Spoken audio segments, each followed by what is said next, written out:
अस्सलाम वालेकुम व्यूअर्स, कैसे हैं आप? उम्मीद है सब खैरियत से होंगे।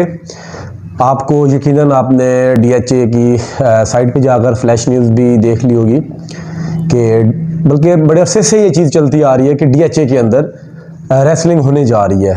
तो ऑफिशियली उसकी जो डेट है वो अनाउंस कर दी गई है।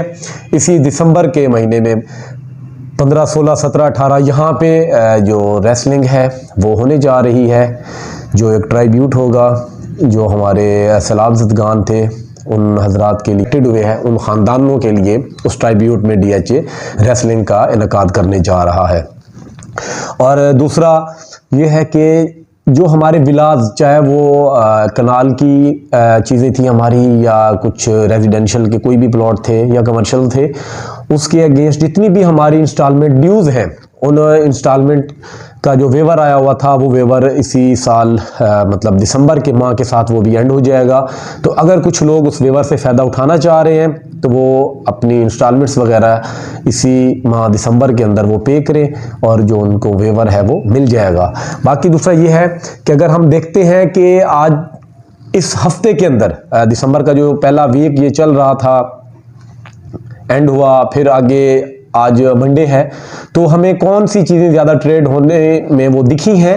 तो एफिडेविट जो है कनाल के वो मार्केट में अवेलेबल नहीं है, बहुत कम मिल रहे हैं, डिलीवरी उनकी बहुत लेट हो रही है।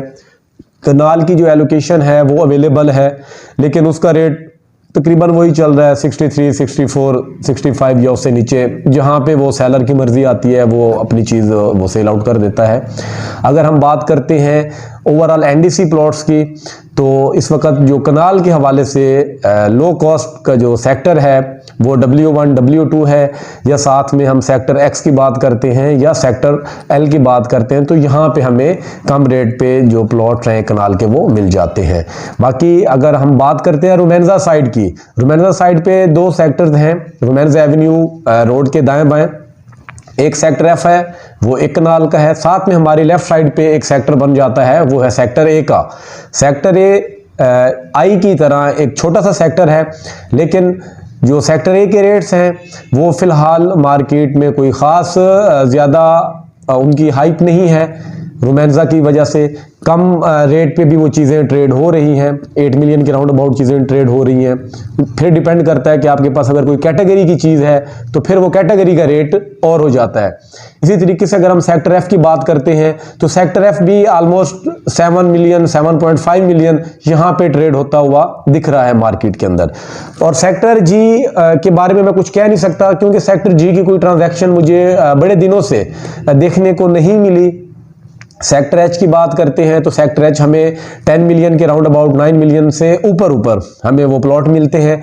अगर हम रजिस्ट्री की बात करेंगे तो रजिस्ट्री का प्लॉट हमें NDC प्लॉट से थोड़ा महंगा ही मिलेगा, क्योंकि उस पर डेवलपमेंट चार्जेस एक तो नहीं होते, दूसरा आपका जो ट्रांसफ़र के एक्सपेंसेस हैं वो आपके बहुत कम है, ट्रांसफर के एक्सपेंसेस ना होने के बराबर हैं। जस्ट 75,000 के अंदर आपको चीज़ डिलीवर हो जाती है।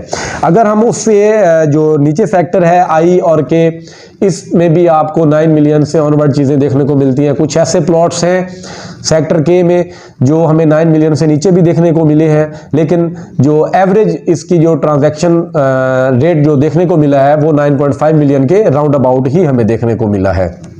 अगर हम सेक्टर M की बात करते हैं या सेक्टर Q की बात करते हैं या सेक्टर R की बात करते हैं, तो इन पोजेशन सेक्टर्स के अंदर जो सबसे ज़्यादा रेट रहा है वो सेक्टर M का रह गया है। जो Q और R सेक्टर हैं एक कनाल के गो के, वो भी पोजेशन सेक्टर हैं, डेवलपमेंट उनमें भी हुई है, लेकिन उनके जो रेट्स हैं वो हमें M सेक्टर की निस्बत बहुत नीचे मिल जाते हैं। ऑलमोस्ट 500,000 मिलियन या 1 मिलियन हमें उनसे रेट वो नीचे देखने को मिलते हैं। अगर हम 5 मरला की बात करते हैं तो 5 मरला इस स्लम टाइम के अंदर जो मार्केट में चल रहा है स्लम, इसमें आपको 3 मिलियन से ऑनवर्ड चीज़ें मिल जाती हैं सेक्टर P और T के अंदर।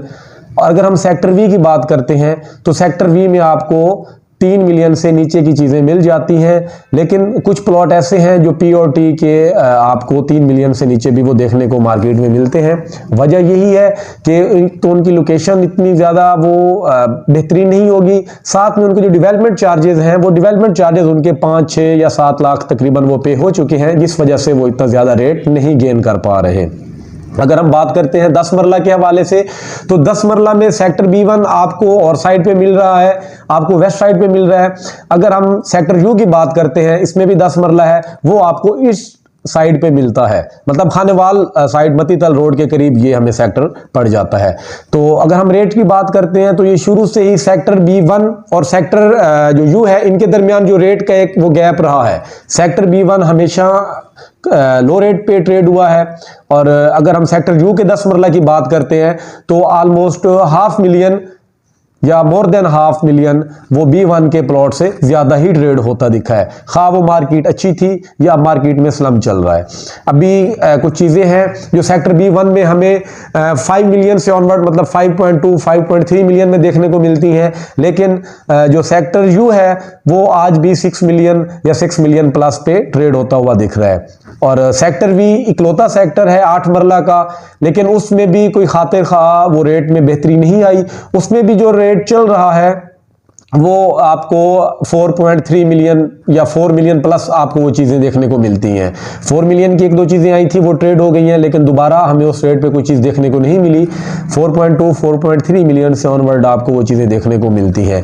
अगर हम देखते हैं तो इसका रेट स्टेबल नहीं हो पा रहा, बड़ा अरसा ये 48 49 पे स्टेबल रहा है, लेकिन अब इसमें भी वो जिस तरह बाकी DHA के सेक्टर्स के अंदर हमें वो स्लम का एक इम्पैक्ट देखने को मिला है, वो यहाँ पे भी अब इम्पैक्ट हमें वाज़ह तौर पे देखने को मिलता है कि पहले 5 मिलियन के राउंड अबाउट चीज़ें ट्रेड हुआ करती थी, अब अचानक से वो रेट कुछ ही मंथ के अंदर, ऑलमोस्ट 4 to 5 मंथ के अंदर वो रेट डाउन होकर 4.2 4.3 मिलियन पे आ गए।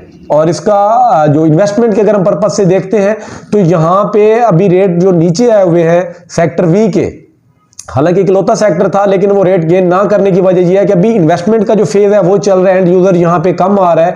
तो यहाँ पे इन्वेस्टर जब भी चीज बाय करेगा वो कोशिश यही करेगा कि मेरी कम से कम अमाउंट जो है ना वो बाउंड हो। लेकिन सेक्टर V की अगर हम बात करते हैं डेवलपमेंट चार्जेस को लेकर, तो इसके 11 लाख डेवलपमेंट चार्जेस हैं, और वो 11 या तो पेड हैं या ऑलमोस्ट 8 से 9 लाख वो पे किए हुए हैं। कुछ ऐसे आर्मी के प्लॉट्स हैं, आर्मी अलॉटी हैं, जो हमें 5 लाख से नीचे वो हमें देखने को मिलते हैं डेवलपमेंट चार्जेस, तो उनके कुछ रेट बेहतर हैं, या कैटेगरी की अगर चीज होगी तो वो आपको बेहतर रेट पे मतलब वो ट्रेड भी कर सकते हैं। अगर आप वो बाय करेंगे तो वो आपको महंगे रेट पे ही मिलेगी। बाकी इंस्टॉलमेंट के पॉइंट ऑफ व्यू से कुछ चीजें हैं अवेलेबल मार्केट के अंदर, उसमें ये है कि आपको एक रेट मिल जाएगा, उस रेट पे ही आपने अपनी इन्वेस्टमेंट जो है वो थोड़ी थोड़ी करके क्वार्टरली वो आपने इंस्टॉलमेंट जो है वो आपने पे करनी होगी 3 साल के ड्यूरेशन के अंदर। तो 3 साल के बाद यकीनन जो DHA मुल्तान है वो अपने अच्छे रेट जो है वो गेन कर चुका होगा, तब तक आपकी थोड़ी थोड़ी इन्वेस्टमेंट होकर एक अच्छा मतलब वो रेवेन्यू हो सकता है वो आपको दे जाए। तो मजीद आगे मैं वीडियोस आपके लिए इस तरीके से लाता रहूंगा इन्फॉर्मेटिव। इंशाल्लाह आगे मैं कोशिश करूंगा कि जो अगली मेरी वीडियोस हूं उनमें मैं आपको डॉक्यूमेंटेशन के हवाले से बताऊं कि जो अपने प्लॉट सेल करते हैं तो उसमें उनको कौन कौन से एग्रीमेंट पहले कर लेना चाहिए, या NDC के हवाले से कि वो अगर NDC अपनी साइन करके दे देते हैं तो उनको वो कब करके देनी चाहिए। अगर परचेजर है, अगर आप परचेजर के पॉइंट ऑफ व्यू से मेरी वीडियो देख रहे हैं तो यकीनन मैं आपको भी वो गाइड करूंगा उसी वीडियो के अंदर कि आपको किस किस्म का एग्रीमेंट करना चाहिए या क्या उसमें चीज़ें होनी चाहिए जो आपके लिए सेफ रहेंगी। अगली वीडियो तक के लिए अपने मेज़बान मोहम्मद अली वारिस को इजाज़त दीजिए। अल्लाह हाफिज़।